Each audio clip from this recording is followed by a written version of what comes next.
고린도전서 1장 10절입니다. 신약성경 고린도전서 1장 10절 말씀 261페이지 고린도전서 1장 10절 한 절 말씀을 함께 합독하겠습니다.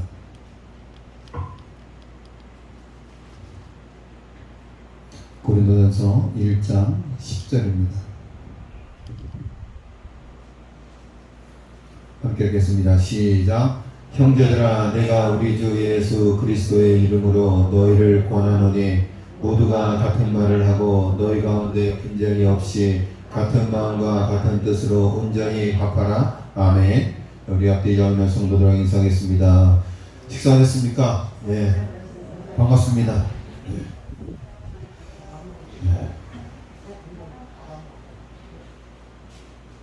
윤승 목사님 뭐라는 거예요?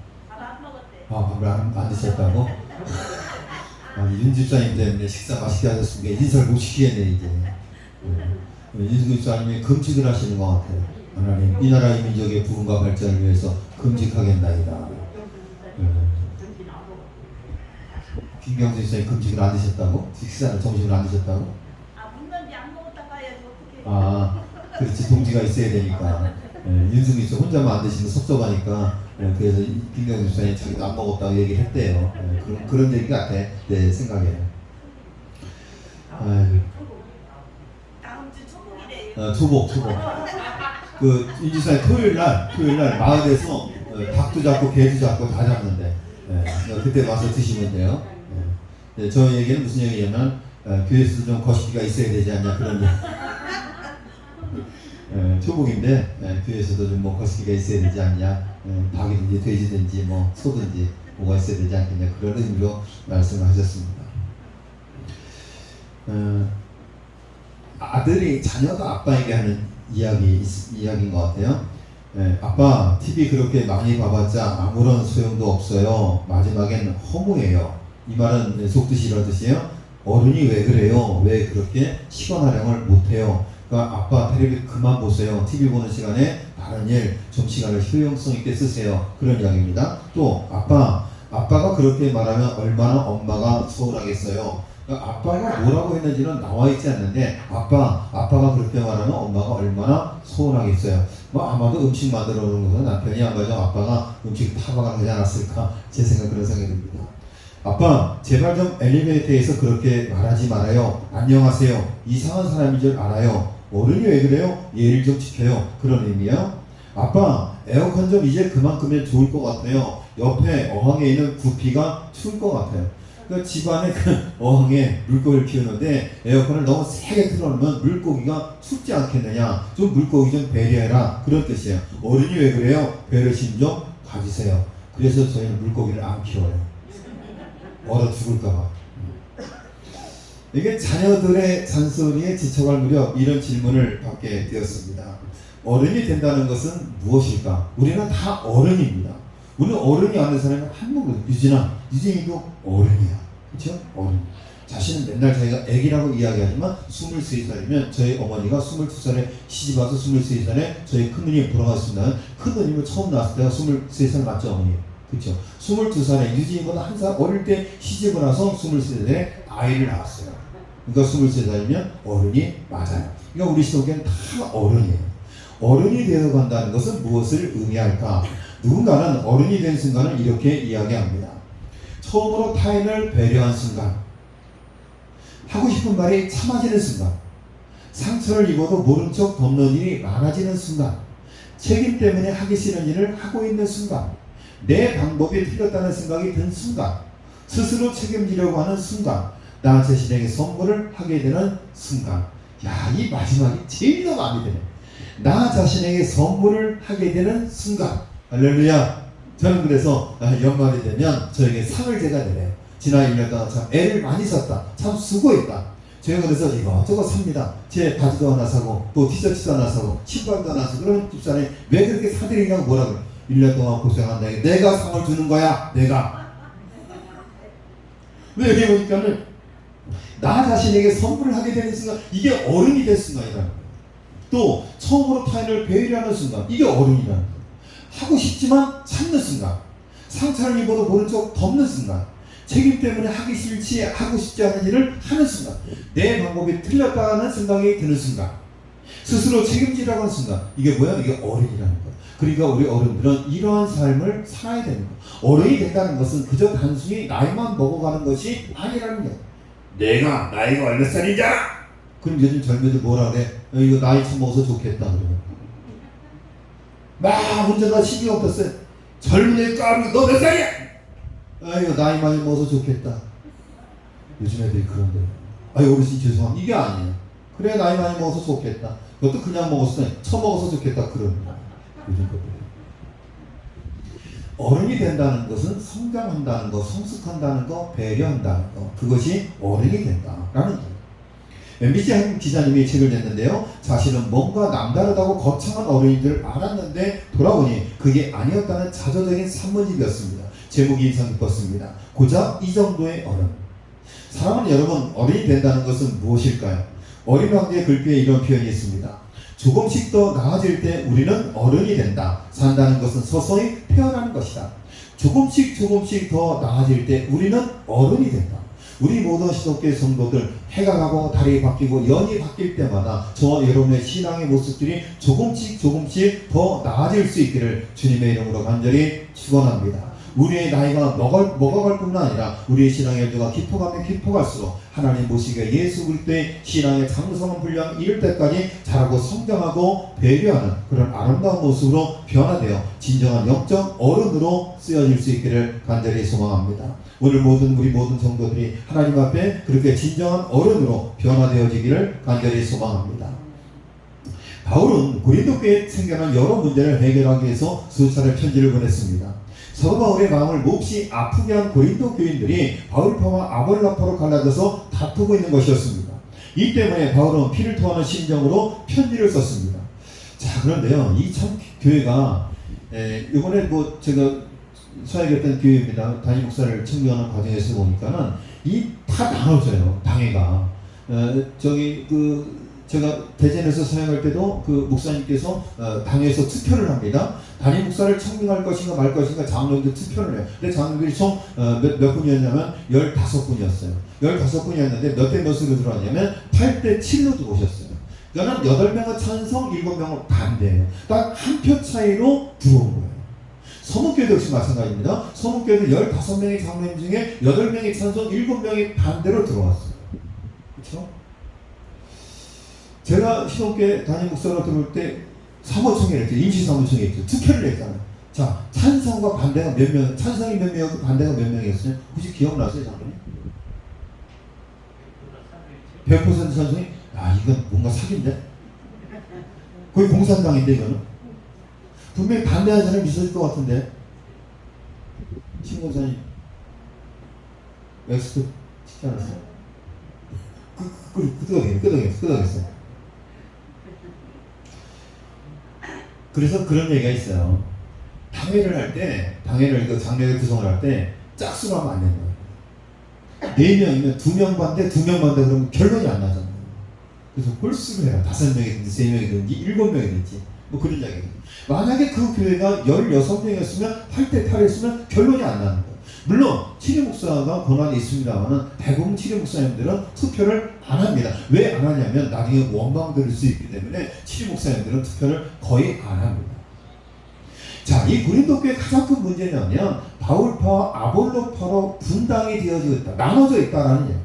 그 나눠져 있는 쪼개져 있는 교회를 바라보면서 사도 바울이 편지를 썼는데 어떻게 해요? 피를 토하는 심정으로 편지를 썼다라는 얘기예요. 고린도전서 전체를 요약해주는 핵심 성구를 말하면 1장 10절 오늘 본문 말씀을 들 수가 있습니다. 오늘 본문 한번 다시 띄워주겠어요? 자, 바울은 의례적인 인사를 마친 다음에 제일 먼저 이렇게 권고합니다. 함께 읽겠습니다. 시작. 형제들아, 내가 우리 주 예수 그리스도의 이름으로 너희를 원하노니 모두가 같은 말을 하고 너희 가운데 분쟁이 없이 하고 같은 마음과 같은 뜻으로 온전히 합하라. 자, 3가지 제가 강조해 드리겠습니다. 같은 말, 같은 마음, 같은 뜻. 한번 따라하겠습니다. 같은 말, 같은 마음, 같은 뜻. 한번 이어서 읽겠습니다. 같은 말, 같은 마음, 같은 뜻. 시작. 같은 말, 같은 마음, 같은 뜻. 자, 이게 고린도 전서의 핵심이에요. 이것만 알고 가면 됩니다. 같은 말, 같은 마음, 같은 뜻. 이게 고린도 전서의 전체의 요약의 핵심이에요. 그러니까 사도 바울이 고린도 교회가 서로 나뉘어지고 분파하고 서로 싸우는 것을 보면서 피를 토하는 심정, 여러분 얼마나 마음이 아프겠어요. 여러분 교회가 나뉘어지고 쪼개지고 서로 반목하고 시기하고 싸우고 뜻이 맞지 않아서 갈라지고, 여러분 그렇게 되면 하나님이 이 교회를 바라볼 때 얼마나 마음이 아프겠습니까? 여러분 너무나 마음이 아픈 것이죠. 여러분 하나님만 마음이 아프겠습니까? 이전에 사역하셨던 신성대 목사님이나 김현웅 목사님이나 다른 사역자들이 기독교 소식을 들을 때 아름답게, 그리고 교회가 화합하고 사랑하는 모습, 이런 소식을 들을 때 얼마나 마음에 기쁨이 있겠습니까? 그런데 교회가 분파하고 분쟁하고 서로 나누고 싸우는 이야기를 들을 때 얼마나 마음이 아프겠습니까? 같은 말, 같은 마음, 같은 뜻. 여러분 이 세 가지를 꼭 기억하고 돌아갈 수 있기를 바랍니다. 여기에는 고린도 교회 문제를 해결할 방안이 고스란히 담겨 있습니다. 이후 전개되는 내용은 이 말씀에 대한 해설이나 보충 설명에 불과합니다. 이 고린도전서 전체 주체적인 내용은 뭐냐면 같은 말, 같은 마음, 같은 뜻. 여러분이 이 세 가지 꼭 마음에 담고, 여러분이 이 세상을 살아갈 때, 교회 안에 문제가 생겼을 때, 부부싸움을 했을 때, 갈등이 있을 때, 여러분 이 말씀을 기억하고 하나님 앞에서 같은 말을 하고 같은 마음을 갖고 같은 뜻을 가지고 화합하고 하나 되는 그런 은혜가 있기를 간절히 소망합니다. 이후 전개되는 내용은 설명에 불과하다고 했습니다.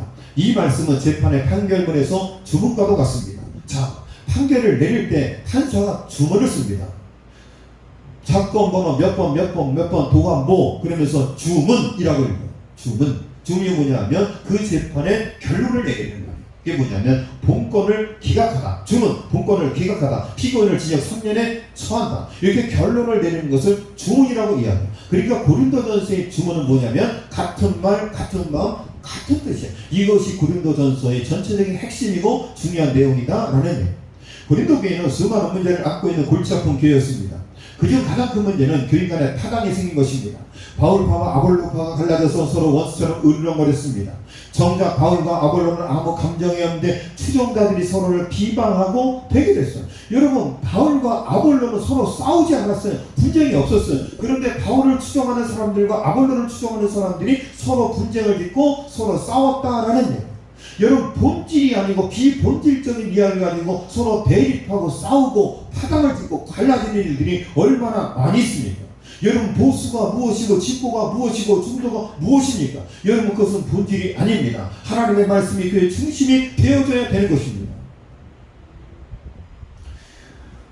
바울은 갈라진 교인들에게 비통한 심정으로 이 말씀을 쏟아냈습니다. 같은 말, 같은 마음, 같은 뜻을 가지고 온전히 합하라. 우리 시독교의 모든 성도들은 같은 말을 하고 같은 마음을 가지고 같은 뜻을 가지고 온전히 마음을 합하는, 하나님 바라보실 때 염려와 걱정이 되는 교회가 아니라 든든한 시독교가 될 수 있기를 주님의 이름으로 간절히 축원드립니다. 여러분 하나님 우리 시독교를 바라보실 때 서로 마음에 상함이 있고 아픔이 있지만 상처를 드러내지 않고 책임질 줄 알고 배려할 줄 알고 나와 뜻이 맞지 않아도 하나님의 뜻이라면 그 뜻 앞에 순종하고, 내 생각과 달라도 목사님의 뜻이라면 그것이 성경의 뜻이고 하나님의 뜻이라면 내 뜻을 접고 순종하고 같은 마음 같은 말 같은 뜻을 가지고 하나님의 큰 뜻을 이루어가는데 힘을 모으고 합할 수 있는 본질에 충실한 건강한 교회, 든든한 교회가 될 수 있기를 간절히 소망합니다. 이건 그런 마음입니다. 본질에 충실한 교회. 하나님께서 기뻐하시는 교회는 무엇일까? 영혼을 구원하는 교회, 선교하는 교회.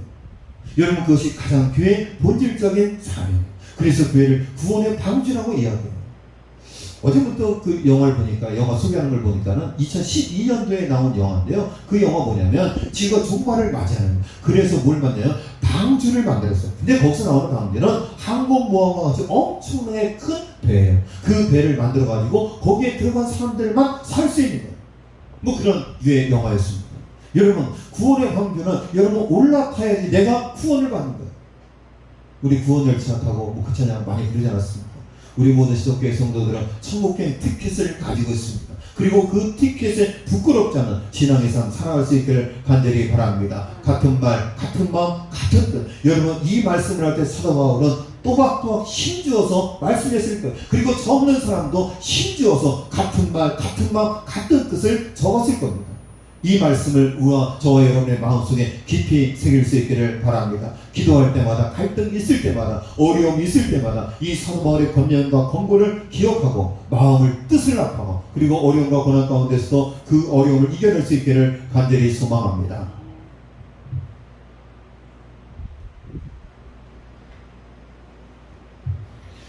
북태평양의 한 부족에는 포트레치라는 관습이 있습니다. 제가 지난주에 설교하면서 그 어느 부족의 이야기를 했잖아요.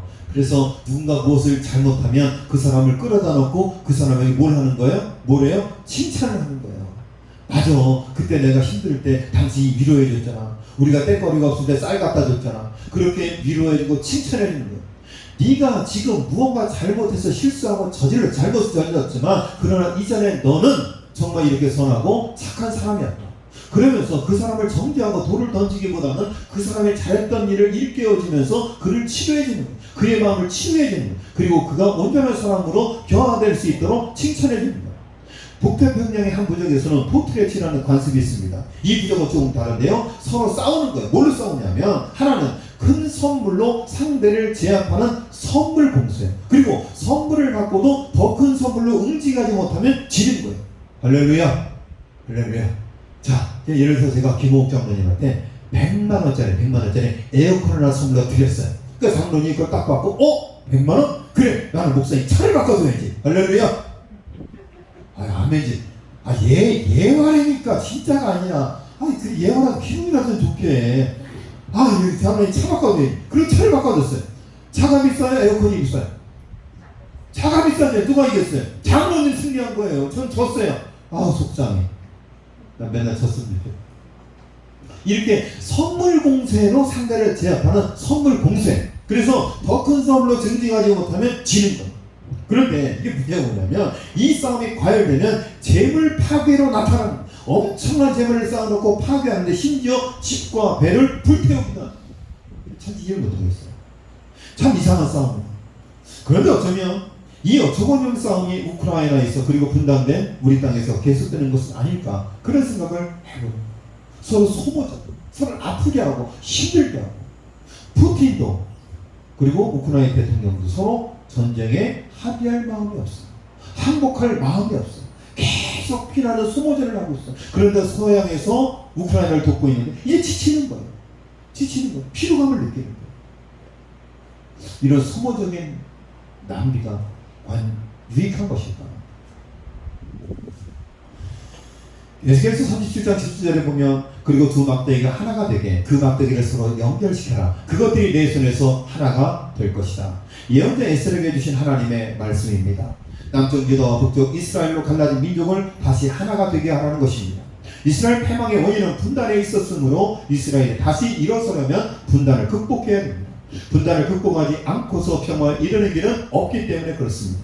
두 막대기가 하나 되게 하는 것, 갈라진 민족이 다시 하나 되게 하는 것, 그것이 에스겔이 받은 하나님의 명령이었습니다. 사도 바울은 고린도 교회를 향해서 같은 말, 같은 마음, 같은 뜻을 가지고 하나 되라고 분당을 짓고 싸우지 말라고 화합하라고 권면하고 있습니다. 어떻게 보면 갈라져 있는 한국 교단을 향해서 하나님께서 우리에게 말씀하시는 것으로 들리지 않습니까? 성결교회가 무엇이고 침례교회가 무엇이고 장로교회가 무엇이고 감리교회가 무엇입니까? 여러분 각 교파가 각 교단이 갈라져서 서로 반복하고 분열하는 일들이 얼마나 많이 있습니까? 여러분 하나님 나라에 가면 성결교회인지 감리교회인지 장리교회인지 따지지 않습니다. 하나님의 나라에 들어가는 것은 예수 그리스도를 나의 구주로 고백하며 하나님의 말씀을 믿는 자들이 천국 가는 것입니다. 여러분 교단으로 의로웠다고 인정받는 것이 아니라는 말입니다. 같은 말, 같은 마음, 같은 뜻. 여러분 그것을 여러분 가슴속에 꼭 새겨놓을 수 있기를 바랍니다. 이 세상을 살아가면서 사람과의 갈등이 있을 때, 가족 간의 불화가 있을 때 이 말씀을 가슴에 새기고 그 말씀 가운데 위로받고 새로운 힘을 얻을 수 있기를 바랍니다. 바울파, 아볼로파 새겨들어야 합니다. 두 파의 대립과 분쟁의 한면을 느껴서 차라리 교회를 떠날까 고민하는 일들도 새겨들어야 됩니다. 여러분 교회가 분열이 일어난 그 두 파의 싸움을 바라보면서 교회의 환멸을 껴서 교회를 떠나는 사람들이 있습니다. 그러나 그것은 바람직한 선택이 아닙니다. 훗날 기독교를 수백 개 교단으로 분열시킨 우리나라 교계 지도자들도 새겨 들어야 합니다. 같은 말, 같은 마음, 같은 뜻. 고린도전서의 내용은 다 잊어버려도 이 말씀을 잊어버리면 안 됩니다. 길 가면서도 이 말씀을 생각하고, 밥을 먹으면서도 이 말씀을 생각하고, 잠을 자면서도 꿈속에서 이 말씀을 생각해야 됩니다. 교회에 어려움이 처해 있을 때 이 말씀을 묵상하고, 가정에 돌아가 있을 때도 이 말씀을 떠올려야 합니다. 같은 말, 같은 마음, 같은 뜻. 이 세 가지를 꼭 기억하고 여러분의 삶의 위기의 순간마다 이 말씀이 여러분의 문제를 해결하는 시금석이 될 수 있기를 주님의 이름으로 간절히 축원합니다. 사랑과 은혜가 많으신 하나님 아버지, 고린도 교회를 떠나 사도 바울은 고린도 교회 소식을 들을 때마다 분당을 빚고 서로 싸우고 하나 되지 못하고 있다는 소식을 들을 때마다 너무나 마음이 아팠습니다. 그들에게 고린도 전서를 통하여서 귀한 교훈을 주고 있습니다. 어떻게 하면 그 문제를 해결할 수 있는가, 문제 해결책을 주고 있습니다. 같은 말, 같은 마음, 같은 뜻, 마음 한 가지로 온전히 주 앞에서 화합하고 하나 되는, 그것이 문제 해결인 것을 우리는 다시 한번 말씀을 통해서 깨닫게 됩니다. 우리나라가, 이 나라 이민족이, 교계가, 그리고 우리 교회와 이 마을이, 우리 가족이 이 말씀으로 하나 되는 놀라운 은혜와 축복이 있도록 주님 인도하여 주옵소서. 이 말씀이 우리의 마음속에 새겨져서 이 말씀이 힘있고 능력이 있어 우리의 삶 가운데 되살아나고 이 말씀을 통해서 하나 되고 화합되는 놀라운 은혜와 역사를 경험할 수 있도록 인도하여 주시옵소서. 이 모든 말씀 예수님의 이름으로 기도드렸습니다. 아멘.